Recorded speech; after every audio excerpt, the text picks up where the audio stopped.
We make way for Gary Myers. He has written a book. How about them Cowboys? You've been doing this a long time, Gary, covering the NFL. How many decades have you been doing this? 1978 was my first season. 1978. Are you going to be in this movie, by the way? No, I'm not in this movie. Oh. No. Okay. No. I wonder, now they made North Dallas 40 about the Cowboys. Mm-hmm. Do you think that they would make, as popular as the Cowboys are, you got, the owner, like you got everything that's, could you make a Cowboys movie? Well, here's the deal. The title of the book is How About Them Cowboys? And obviously it goes back to the Jimmy Johnson line. Yeah. I had a little disagreement with my editor about the title because I was saying, it's so synonymous with Jimmy that, are the current day fans or the ones that before are going to relate to it. He goes, well, do you have a suggestion? And because he didn't use my suggestion for the book, I'm offering it to you if you produce the movie. Okay. And I give total credit to my wife, who has a great sense of humor. People have told me she has a great sense of humor because she married me. Okay. But the name that she suggested, Jerry Does Dallas. Ooh. How perfect is that? Wow. Okay. Do you like it? I do. How about I get John Voight to play Jerry Jones? That's good. Okay. Now I got all the other. Who was playing? Who's our guy from John C. McGinley? Could play Jason Garrett. How about that? The guy from Scrubs. Man, we're casting this. Can we get John Krasinski in there? John, we can. He's become one of my favorite actors. So okay. If we can work in. All right, we can work him in. It might be a little transition from Jack Ryan, but yeah, we can probably find a spot for him. Maybe he could be the guy who cleans Jerry Jones's glasses in the suite. I was thinking more in terms of Jason Witten, but if you think. Yeah, I think I'm wondering about that we make movies all the time, and if you're going to play it to a fan base there, although do we know how it would end if we did a Cowboys movie? They'd all die in the end. I mean, they haven't been in the Super Bowl in over 20 years. I know. It would not be a happy ending. How have they had this staying power as America's team? That was the initial premise of what I was going on when I wrote this book, when I started doing my research, is how is a team that has been basically a 500 team for 23 years, how are they now worth $5 billion, which is considerably more than any other team? I think Manchester U is second at about 4.1 or 2, but they're over $1 billion more than the Patriots, who was second, I think at 3.7.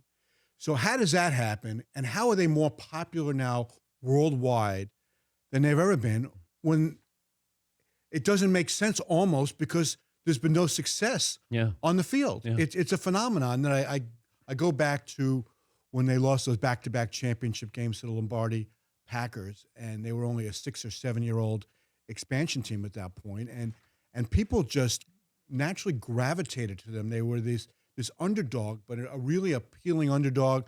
And then Staubach came at the end of the 60s, and then the cheerleaders became a big deal, and they started winning championships, and they've just been able to sustain it without the success, which is amazing. But you have a guy who, Jerry is clearly a great businessman. But why can't he use that same formula? And well, maybe he is, but he shouldn't be the general manager. No. You let all the great dynasties, ownership allowed, coaches to coach, it feels like. And it feels like he still impedes the process. But how can you be a billionaire but not be a great businessman as far as getting performance on the field, results? Well, we know he's in the Hall of Fame because of what he's done to the economics. Should he be in the Hall of Fame? Well, if you're going to judge it by contributions to the league, then probably. But is the Hall of Fame really for multimillionaires becoming multi-billionaires, teaching multimillionaires, what he did around the league? I mean, all these guys, the team. Is Roger Goodell going to get in the Hall of Fame?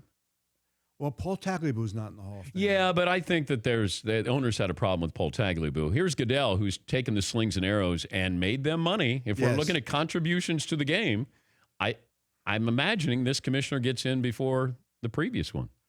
Yeah, because I don't necessarily think the previous one's going to get in. He's not. Other than, keep this in mind, in 2020, which will be the 100-year anniversary that they're going to celebrate for the league, I hear that they're going to expand it beyond the 5 modern era candidates, the 2 contributors, and the 1 senior.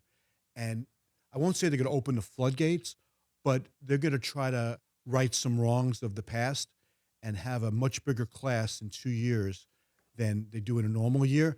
So that could be the opportunity. Well, who's getting in that you're hinting at? Well, I'm talking about Tagliabue in That's this it? case. I think that's the one that the NFL is sort of embarrassed about, that all two of the reasons that Paul's not in was one, because the CBA that he signed as he was walking out the door, and he pushed it through because he wanted to retire. 2 years later, they opted out of it, and then they wound up having a lockout. And then obviously is the concussion situation, which was, for whatever reason, was just pushed under the rug for many years. But it wasn't like Paul created it. He did inherit it. It was just as bad or worse in the Rozelle years, but it just came to light during the end of the Tagliabue era, and Roger inherited it. Roger has tried to do things here, but they're fighting from so far behind with all these former players who are having health problems that I'm not sure they're going to be able to clean it up. We're talking to Gary Myers. The book is How About Them Cowboys, available everywhere. I thought of Denzel Washington for Michael Irvin. What do you think? Ooh. He would probably how about Michael B. Jordan? That's a good one. Yeah, we could do that. And what about Will Smith? Where do we work him in? Will Smith. I'm just thinking of all my favorite actors here. You know? Yeah, maybe he could be Emmett. I don't know. Somebody's got to be Troy Aikman. Maybe Troy is going to be Troy. Maybe Troy will be there. If you could ask Jerry Jones one question, what's the answer you want that he has to answer? Is how someone you were alluding to before. How is somebody who's such an incredible businessman have such a blind spot when it comes to the football that he thinks he can compete on the same level as, say, the Ron Wolfs were, and George Youngs and Bill Polians and Bobby Beathard? I know he knows more football than any owner in the league, and I do give him credit for that. He played the game, and he's really stayed up on it in the years before he bought the Cowboys, but he's just not smart enough, football-wise, to run a personnel department. Now, to his credit, and I tell a story in the book about the Johnny Manziel draft in 2014. I don't know if you got to that one, but it's actually pretty funny that he was outvoted everybody else in the room to one. Crazy. On not wanting to take Manziel. And their list was 3 defensive players: Anthony Barr, who went to the Vikings, Aaron Donald, who went to the Rams, and Ryan Shazier, who went one spot ahead of them to the Steelers. And Stephen Jones was thinking all along, we never even need to discuss Johnny Manziel because they thought he was going to be picked way before the Cowboys were picking. So all of a sudden, Shazier goes off the board, and Stephen's going, oh, my God, I got to deal with my father now. And Jerry's going one by one around the room. You think we should take Manziel, don't you? No. He'll fit perfectly in our... No, Jerry, we can't do...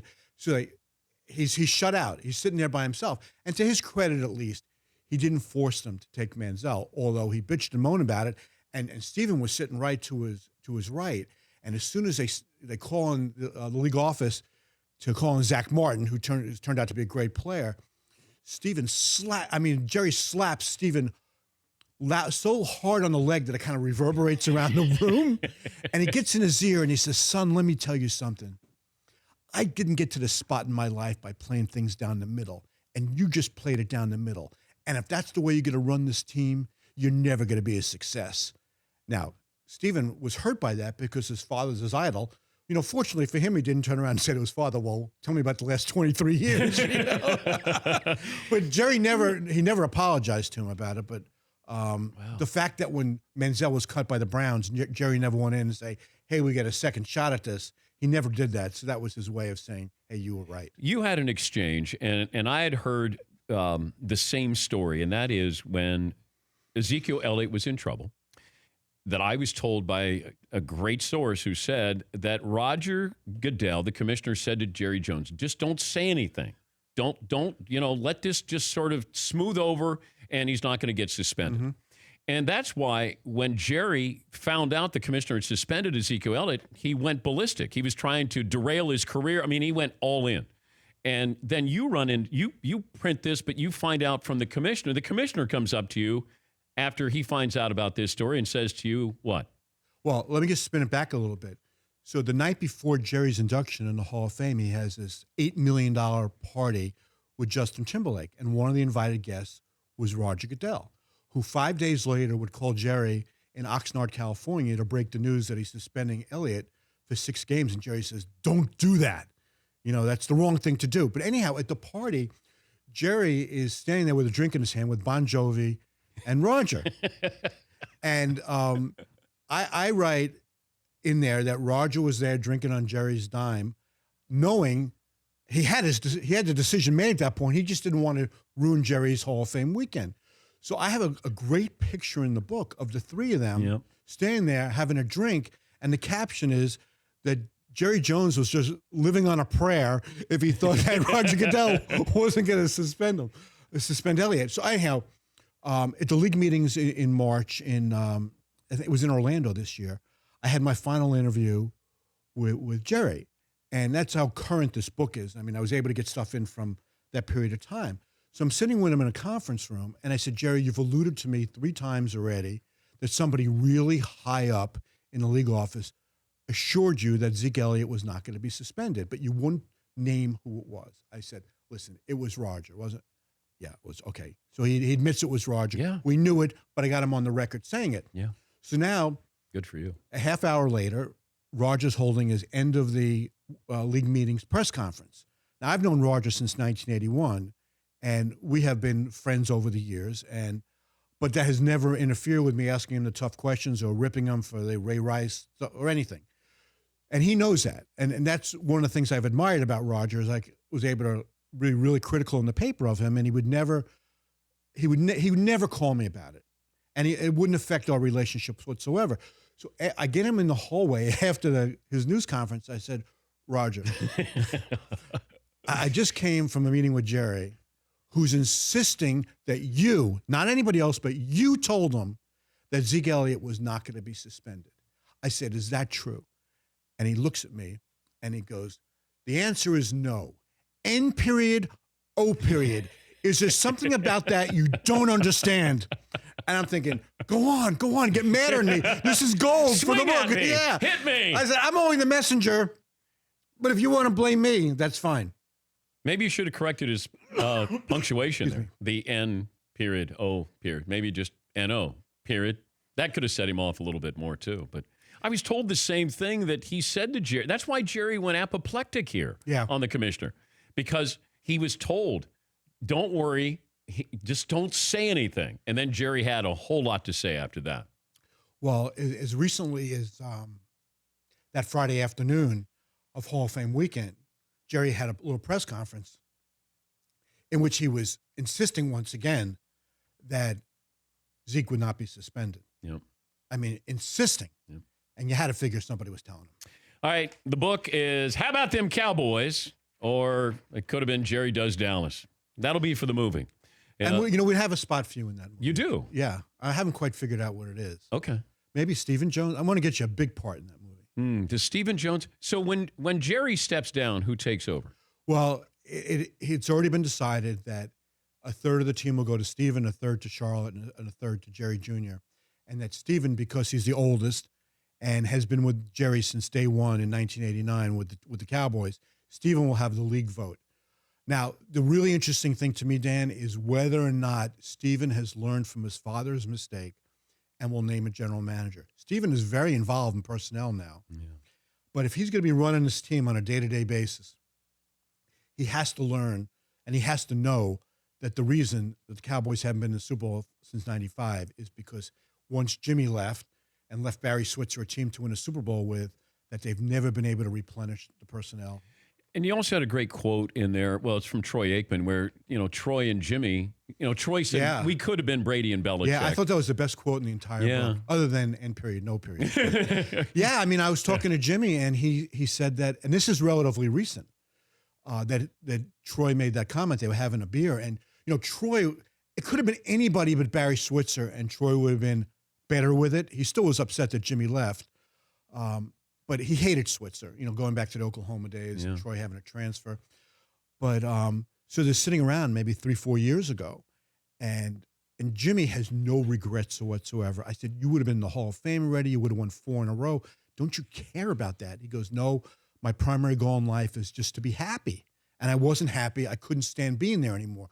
So Troy says to him, we could have been Brady and Belichick. And I said to Jimmy, what was your reaction? He says, And they would have set the standard so high, set the bar so high that Brady and Belichick never would have been able to jump over that one. Good stuff, Gary, as always, and we've come to expect that. The book is How About Them Cowboys, written by Gary Myers. For more Dan Patrick Show, tune to Audience Channel 239 on DirecTV or download the Dan Patrick Show app.